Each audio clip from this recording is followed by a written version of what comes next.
દિનેશ વડસોલા, જિલ્લા અધ્યક્ષ રાષ્ટ્રીય શૈક્ષિક મહાસંઘ મોરબી।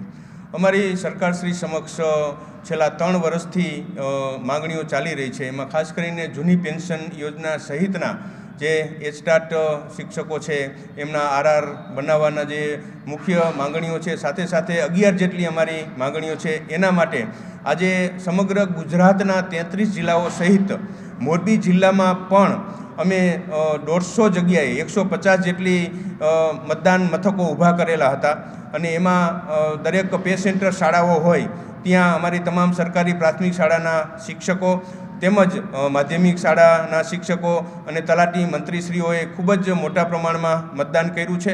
અને એવી જ રીતે મામલતદાર કચેરી હોય, તાલુકા પંચાયત કચેરી, જિલ્લા પંચાયત સેવા સદન હોય તો ત્યાં ફરજ બજાવતા કર્મચારીઓ માટે ફરતી પેટી રાખવામાં આવેલી હતી। એમાં અમારા જે 2 પ્રિસાઇડિંગ ઓફિસર હોય એ પોતાની બાઇક ઉપર અથવા પોતાના વાહન ઉપર પેટીઓ લઈ અને ત્યાં પોતાના મતપત્રો છે એમને નાખેલા છે અને આ મતપત્રોની અત્યારે ગણતરી ચાલુ થઈ રહી છે અને અત્યારે ચાલુ છે, મોડી રાત સુધી આ કાઉન્ટિંગ ચાલશે।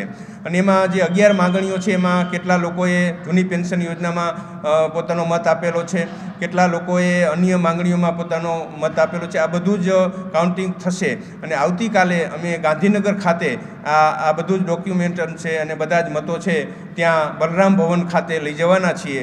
ત્યાં આખા ગુજરાત રાજ્યનું એકંદરીકરણ થશે અને પછી આખો રિપોર્ટ છે એ સરકારમાં રજૂ કરવામાં આવશે। અને ખાસ કરીને અમારી માંગણી એ છે કે આજના અનુસંધાને માંગણી સ્વીકારવામાં આવે, અન્યથા 9 તારીખે ગાંધીનગર ખાતે મહાપંચાયતનું આયોજન કરવામાં આવશે અને મહાપંચાયતમાં ગુજરાતમાંથી હજારો શિક્ષકો, લાખો શિક્ષકો ત્યાં ઉમટી પડશે, લાખો કર્મચારીઓ ઉમટી પડશે અને મહાપંચાયતમાં પોતાની માંગણી ફરીથી પ્રબળ રીતે રજૂ કરશે। મારું નામ હિતેશ ગોપાણી, સૌરાષ્ટ્ર સંભાગના સહસંગઠન મંત્રી તરીકેનું મારું દાયિત્વ છે। આજે કંઈક મતદાન કરવામાં આવ્યું, શું મતદાન કરવામાં આવ્યું, કેટલું મતદાન થયું છે, શું ત્યારે પ્રક્રિયા ચાલુ? જી, આજે દરેક કર્મચારીઓના દ્વારા મતદાન થયું।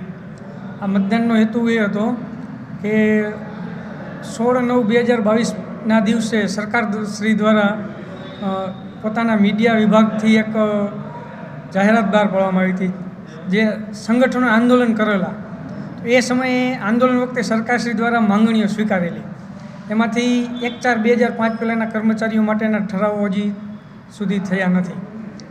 બાકીની જે પડતર માંગણીઓ છે એમાં ખાસ કરી અને દરેક કર્મચારીઓ માટે જૂની પેન્શન યોજના એ એક મહત્ત્વની માંગણી છે।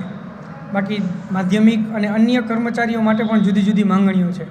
આ માંગણીઓને લઈને 2 ઓક્ટોબર 2023ના રોજ ગાંધી ચિંધ્યા માર્ગે ગાંધીજીની જ્યાં પ્રતિમા હોય ત્યાં સૂતરની આંટી પહેરાવી અને માટીથી તિલક કરી અને દરેક કર્મચારીઓ માટે જૂની પેન્શન યોજના મળે એ માટે કાર્યક્રમ આપેલો।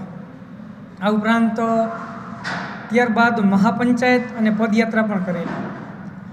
આટલા કાર્યક્રમ પછી પણ નિવારણ ન આવતા પ્રશ્નોનું સંગઠન દ્વારા અખિલ ભારતીય રાષ્ટ્રીય શૈક્ષિક મહાસંઘ પ્રેરિત રાષ્ટ્રીય સંયુક્ત મોરચા દ્વારા મહામતદાનનો કાર્યક્રમ આપે એ અનુસંધાને આજે મોરબી જિલ્લાના દરેક કર્મચારીઓ માટે મતદાન કરેલું। ખાસ કરી અને શિક્ષકો માટે જે તે તાલુકા શાળાએ અને બાકીના કર્મચારીઓ માટે ફરતી મતપેટી દ્વારા મતદાન થયેલું છે।